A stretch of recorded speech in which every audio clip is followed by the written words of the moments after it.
Friends, have you ever wondered how fragile our familiar world is?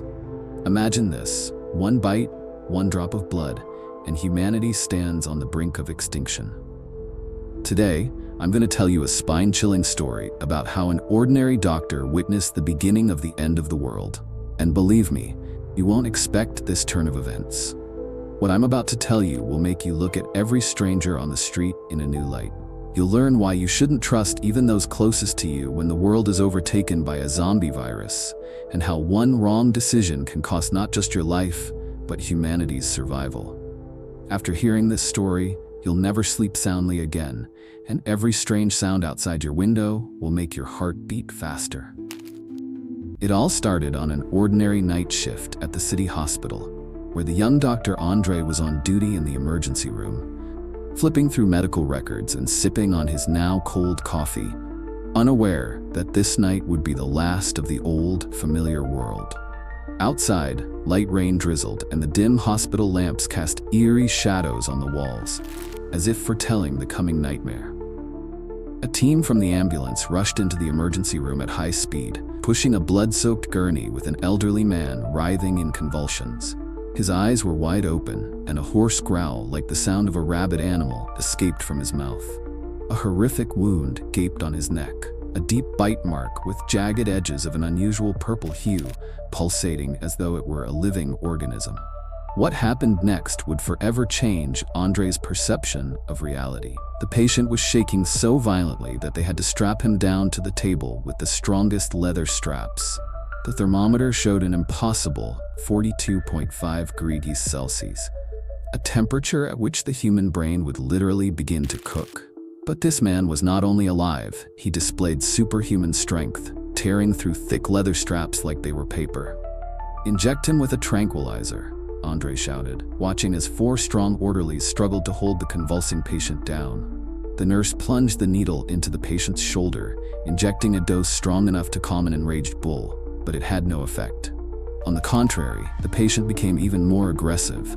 His muscles tensed, veins bulging, and his skin took on a deathly gray tint. Suddenly, the heart monitor emitted a sharp beep. The line on the screen flattened. "Cardiac arrest. Start the resuscitation," Andre commanded, grabbing the defibrillator. First shock, second, third, nothing. The patient was dead. Or so it seemed for the first 5 minutes, until his body suddenly jerked and his eyes opened wide, showing completely white sclera with no trace of pupils. No one had time to react when the corpse lunged forward and sank its teeth into the neck of the young nurse Katya. Blood sprayed and a blood-curdling scream echoed. 2 orderlies rushed to pull the frenzied patient off, but he possessed superhuman strength.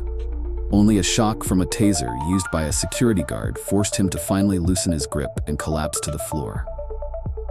For the next hour, a real hell broke out in the hospital. Katya, who had been bitten, quickly fell into the same chill and fever as the first patient. Her eyes glazed over, her skin turned pale, and black fluid started flowing from her mouth. 40 minutes after the bite, she no longer recognized her colleagues and tried to attack anyone who came close. Meanwhile, more victims with similar bite wounds started arriving in the emergency room. Andre, locked in the doctor's lounge, feverishly browsed news websites on his phone. Reports about strange attacks began to pop up all over the city. People were writing about irrational individuals attacking passers-by and biting them. The police recorded a spike in violent crimes, and terrifying videos of bloodied people wandering the streets like zombies from horror movies were circulating on social media. Looking out of the window on the 6th floor, Andre saw utter chaos unfolding below. People were running in panic from the main hospital entrance, where a group of infected individuals, moving with jerky movements, were relentlessly chasing them. On the parking lot, several cars had collided, and their alarms screamed in unison with the voices of people and the wail of sirens from approaching police cars. Suddenly, a deafening crash echoed in the hallway. The ICU doors couldn't withstand the assault of infected patients. Andre grabbed his medical bag, crammed in antibiotics, bandages, saline, and surgical tools. He knew staying in the hospital meant certain death. He had to leave, and he had to do it immediately. On his way to the emergency stairwell, Andre ran into Dr. Mikhailov, the head of the surgery department. His coat was splattered with blood, and he was holding a surgical hammer. "They don't feel pain," Mikhailov rasped, panting heavily. "I saw a security guard unload a whole magazine into one of them. It didn't even slow down. Only a blow to the head will stop them. Run, kid, run, and don't look back." As Andrei made his way down the dark corridor, he heard a child crying from the pediatric ward. His heart clenched. There were still children inside. Against his survival instincts, he turned towards the sound. In the room, he found two small patients hiding in a wardrobe, a 10-year-old girl named Anya and a 7-year-old boy named Misha. Their attending doctor was lying dead at the door, blocking the entrance from the infected. "Shh," Andrei whispered, pressing a finger to his lips. "I'll get you out of here." He quickly checked the kids for bites or scratches. They were clean. Taking them by the hand, he started making his way to the fire escape, praying to all gods that it would be free of infected. Every step was a struggle. He had to constantly stop, letting groups of wandering creatures, once his patients and colleagues, pass by. On the third floor, they met Maria, a primary school teacher who had brought her class for a checkup on this fateful day. She had managed to save 3 other children, and now their small group had grown to 6. Maria held tightly to a metal pointer, a pathetic excuse for a weapon, but better than nothing. It took them almost an hour to make it out of the hospital, constantly hiding and waiting. Andrei noticed that the infected reacted to sound and movement, but their sight seemed severely impaired. They used this advantage, moving as quietly as possible and freezing whenever another walking corpse passed by, sniffing the air like a predator on the hunt. After exiting the hospital through a service exit, the group found themselves in a completely different world. The city streets had turned into a war zone.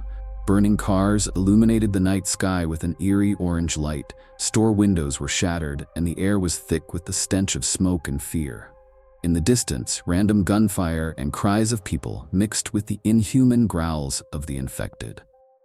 "We need to find transportation," Andrei whispered, gripping the children's hands tighter. At the hospital parking lot, they found a minivan with keys in the ignition.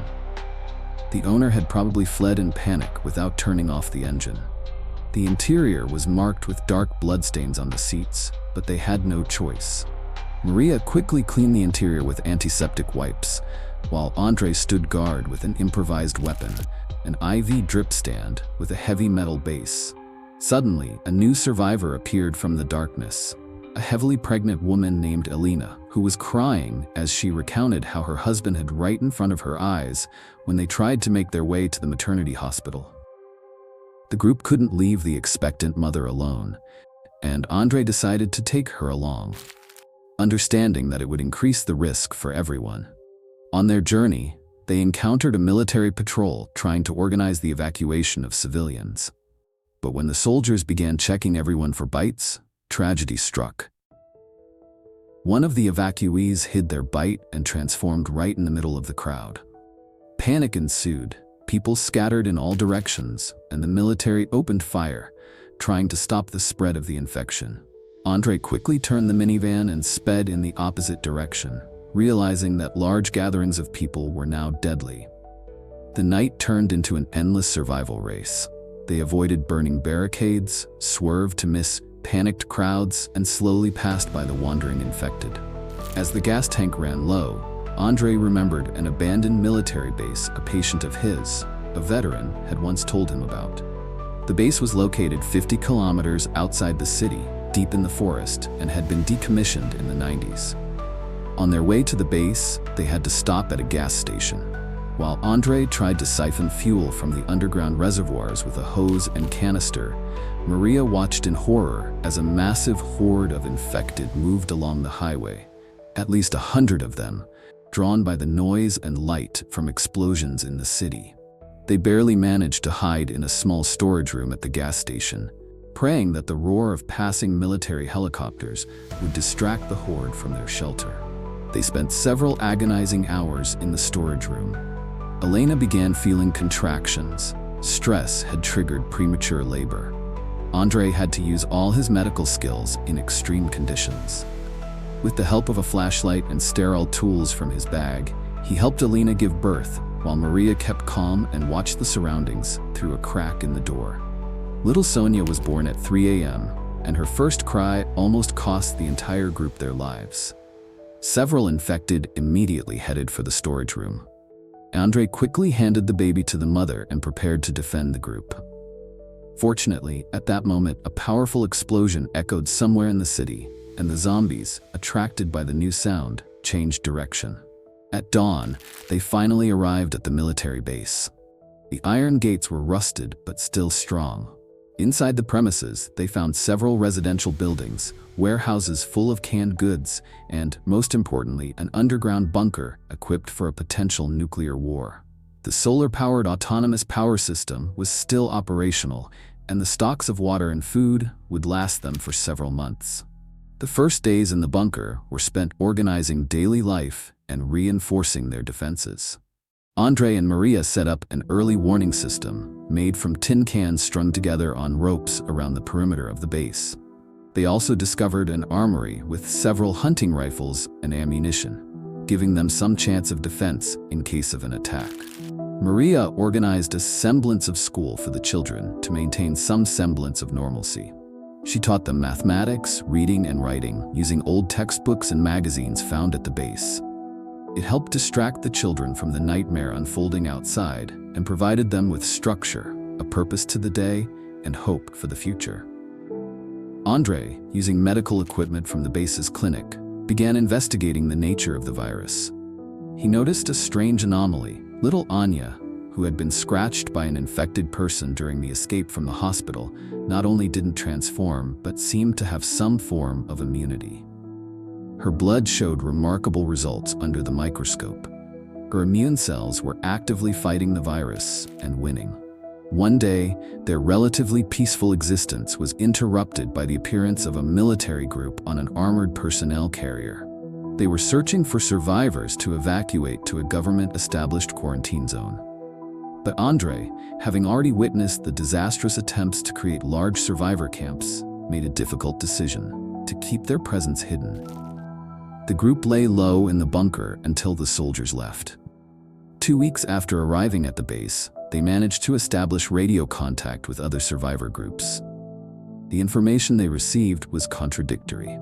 Some cities had been fully overtaken by the infected, while others had turned into military fortresses. The government was struggling to maintain control, but the system was crumbling. Each survivor group was left to fend for themselves. One day, Elena noticed strange behavior among the infected. They were gathering in large groups and seemed to act more organized. Whereas before they wandered aimlessly in search of victims, now they appeared to be hunting them, setting up ambushes. This discovery prompted the group to further enhance their security measures and venture outside the base even less frequently. Andre continued his research, trying to develop a vaccine based on Anya's blood. He discovered that the virus altered the structure of the brain, turning people into aggressive beings driven by primal instincts. However, in the girl's blood, there was a factor that blocked these changes. Perhaps it was the key to humanity's salvation. One night, they heard an unusual sound coming from the main gates. On the surveillance cameras, they saw a group of people, genuine, uninfected individuals, trying to enter the base. Among them were women and children. After a long discussion, the group made the decision to let the strangers in, understanding that every new person was an added risk, but also an added chance for survival. The new survivors brought not only extra hands for work, but also unsettling news. They explained that the military had begun bombing large cities in an attempt to contain the virus. Among their group was a former employee of a scientific institute who confirmed Andre's worst fears. The usual treatments were ineffective, and the virus was mutating at an alarming rate. One day, during another blood analysis of Anya, Andre made a groundbreaking discovery. Through the microscope, he saw her cells not just resisting the virus, but actively destroying it. It was a breakthrough, but to create a vaccine, specialized equipment was required, equipment that was not available at the base. The closest suitable laboratory was located in the city, 50 kilometers from their shelter. The group was divided in opinion. Some argued they should take the risk and go to the city for the equipment, while others insisted they should stay in a safe place. After heated debates, they decided to send an expedition of 4 people. Andre, 2 former soldiers from the new group, and a mechanic who could properly dismantle and transport the equipment. The journey to the city turned into an absolute nightmare.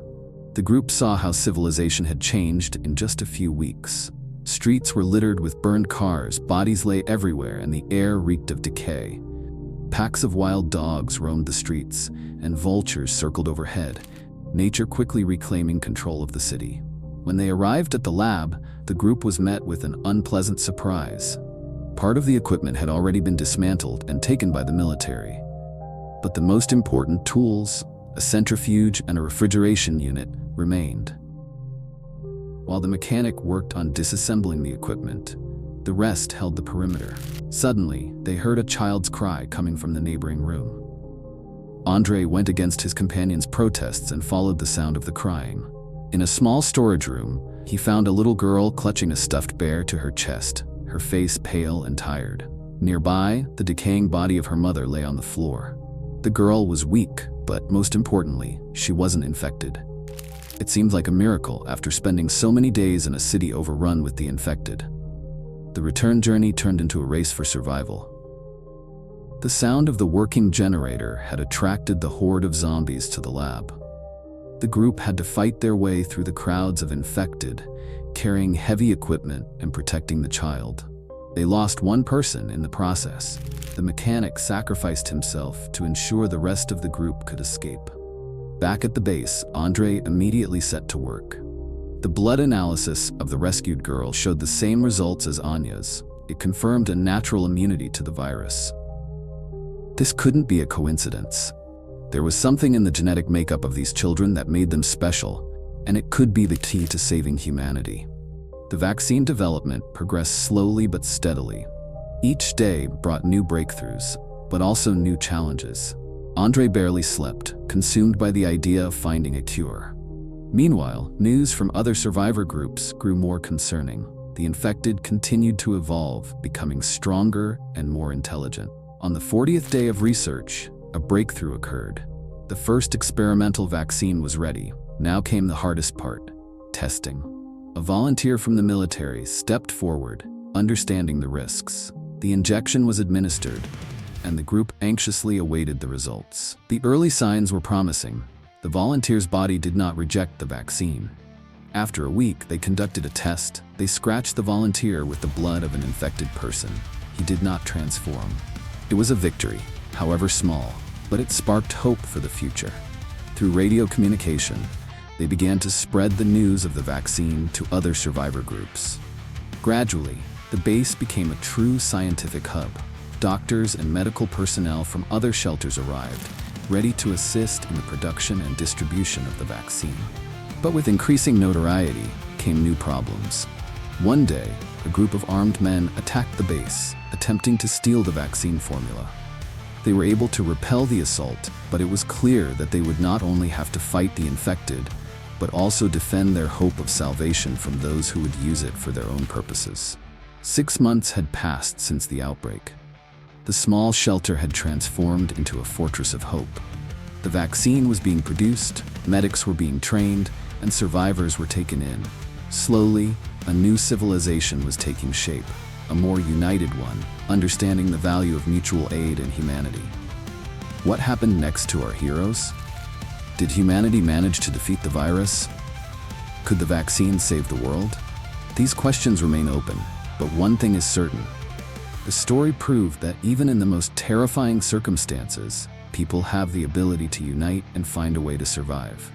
If you enjoyed this story of hope, survival, and humanity in the face of the apocalypse, please like and subscribe to our channel.